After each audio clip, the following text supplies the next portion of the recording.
अगर आप assertion reason देखेंगे तो आपके 8 क्वेश्चंस तक असर्शन रीजन से आए हुए हैं।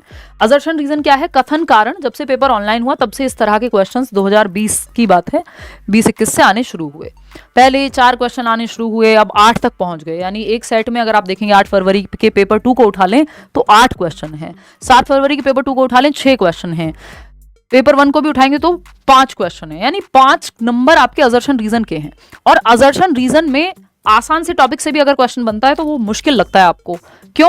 क्योंकि कॉन्सेप्चुअल क्लैरिटी होना बहुत जरूरी है ना, कि कथन और कारण के सवाल आप जब सॉल्व कर पाएंगे जब आपका कॉन्सेप्ट बहुत बेहतरीन होगा। तो ये असर्शन रीजन के क्वेश्चन में टॉपिक कुछ फिक्स नहीं रहता, कोई भी क्वेश्चन बन सकता है। जेंडर से बना देंगे, सोशलाइजेशन से बना देंगे, लर्निंग से बना देंगे, किसी भी टॉपिक का क्वेश्चन कथन और कारण के रूप में आ सकता है। इंक्लूसिव एजुकेशन से 7 सवाल आए, जबकि 5 नंबर का है सिलेबस में इंक्लूसिव एजुकेशन। पियाजे, वाइगोत्स्की, कोलबर्ग मिलाकर के 4 क्वेश्चन। इस बार कम है, नहीं तो ये 8-8 नंबर तक चला जाता है कई बार। अकेले पियाजे से भी 4-4 क्वेश्चन मैंने आते हुए देखे हैं। तो इसको फिक्स नहीं कह सकते, बट पढ़ना हमेशा है, क्योंकि 4 से 5 क्वेश्चन ये तीनों टॉपिक मिला के, पियाजे, वाइगोत्स्की, कोलबर्ग, और एक कंस्ट्रक्टिविज्म का क्वेश्चन भी इसी से आता है। तो 4 से 5 क्वेश्चन मिनिमम है। ये सबसे ज्यादा स्कोरिंग टॉपिक्स हैं। तो इंक्लूसिव एजुकेशन से 7 क्वेश्चन, पियाजे, वाइगोत्स्की, कोलबर्ग से 4 क्वेश्चन, डेवलपमेंट से एक पेपर में कम क्वेश्चन देखने को मिले हैं कि 3 क्वेश्चन मिले हैं, ये रेयर होता है, नहीं तो 3 से 5 क्वेश्चन। अब इसमें असर्शन रीजन का भी एक आध क्वेश्चन हो सकता है जो डेवलपमेंट का ही हो। 3 से 5 क्वेश्चन आपके डेवलपमेंट से भी मिलते हैं। तो ये टॉप हाई स्कोरिंग टॉपिक्स हैं सीटेट के। फिर एनईपी से एक क्वेश्चन इस बार आ गया है, नेशनल एजुकेशन पॉलिसी से। हालांकि ये सिलेबस में नहीं है, सिलेबस में उन्होंने इंक्लूड नहीं किए, बट ऑनलाइन पेपर में भी एनईपी पूछ लिया गया था, फिर कई साल तक नहीं पूछा और इस बार पूछ लिया है एक क्वेश्चन। ये आपका सेक्शन 1 या यूनिट 1 कह लो आप, चाइल्ड डेवलपमेंट, 15 मार्क की यूनिट। पहला है आपका concept of development and it's relationship with learning, यानी विकास का संप्रत्यय और इसका रिश्ता किसके साथ? अधिगम के साथ क्या कहलाता है, यानी डेवलपमेंट कैसे जुड़ा हुआ है लर्निंग से, मैच्योरिटी से, ये हम पढ़ते हैं इसमें। फिर विकास के सिद्धांत यानी principles of development, heredity and environment यानी आनुवांशिकता एवं वातावरण। ये 3 टॉपिक मिलकर के 4 से 5 नंबर आपके स्कोर करा देते हैं। इस बार एक सेट में 3 नंबर का है, ये बहुत कम देखने को मिलता है कि 3 नंबर में डेवलपमेंट मिले। अदरवाइज दूसरा सेट आप उठा के देखेंगे तो 4 नंबर, तीसरे सेट में हो सकता है आपको 5 नंबर तक मिल जाए। तो 4 से 5 नंबर आपके स्कोर करा देता है। डेवलपमेंट का टॉपिक थोड़ा बड़ा है, कई दिन चलता है, क्योंकि पहले कॉन्सेप्ट ऑफ डेवलपमेंट, फिर टाइप कौन से होते हैं डेवलपमेंट के, बहुत सारी चीजें ऐसी होंगी जो इसमें लिखी नहीं होंगी, जो सिलेबस में भी नहीं लिखी है, बट हम पढ़ते हैं क्योंकि वो आती है। हेरिडिटी एंड एनवायरमेंट एक क्वेश्चन हर हालत में आता है। आनुवांशिकता एवं वातावरण, कि आपके जेनेटिक्स और आपका एनवायरमेंट कैसे प्रभावित करता है, और यही फिर आपका लर्निंग एंड एनवायरमेंट में भी हेल्प करता है। तो ये 3 टॉपिक मिलकर 4 से 5 नंबर हैं। बेहद महत्वपूर्ण, यहीं से शुरू होना चाहिए आपका जो पूरा डिस्कशन है, पूरा कोर्स है, वो शुरू ही यहां से होना चाहिए। ठीक है। फिर आता है सोशलाइजेशन प्रोसेस, 1 नंबर फिक्स है इस टॉपिक का, कई बार 2 नंबर में भी आ जाता है। फिर सबसे महत्वपूर्ण, यानी इस फर्स्ट टॉपिक के बाद जो महत्वपूर्ण है वो है पियाजे, वाइगोत्स्की और कोलबर्ग का सिद्धांत। ये 4 से 5 नंबर में आता ही आता है।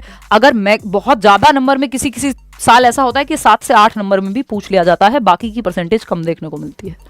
तो ये शुरुआत का जो डेवलपमेंट के 3 टॉपिक हैं, पियाजे, वाइगोत्स्की हैं, ये तीनों, ये तो आप छोड़ ही नहीं सकते।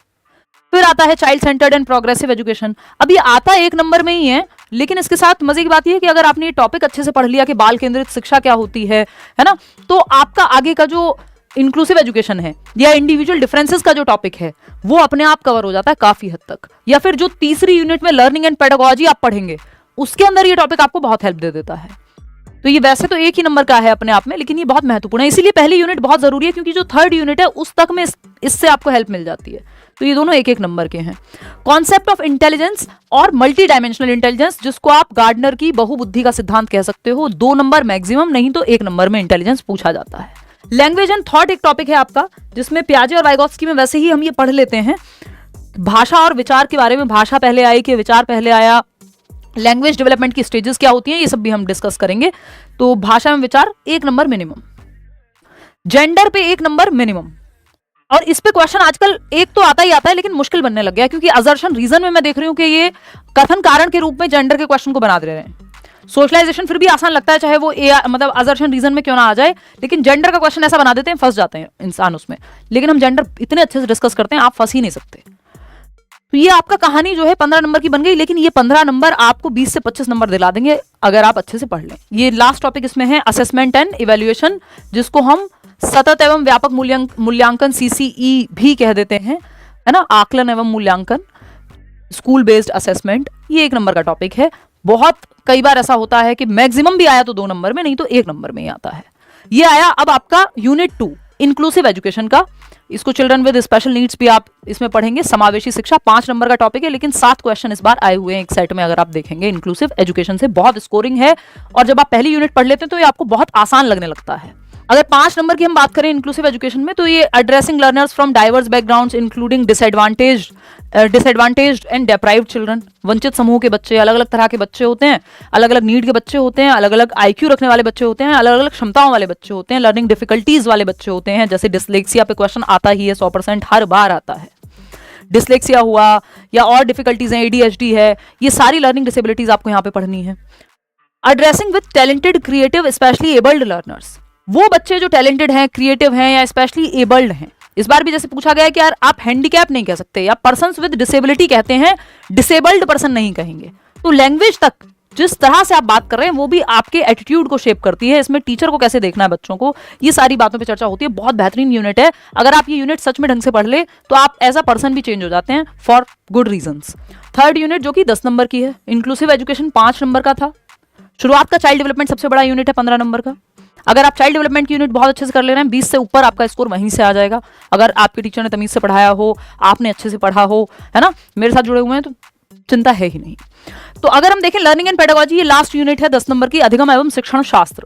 How children think and learn, बच्चे सोचते कैसे हैं, वो फेल क्यों होते हैं, उनके एरर्स को यानी उनकी गलतियों को कैसे देखना है।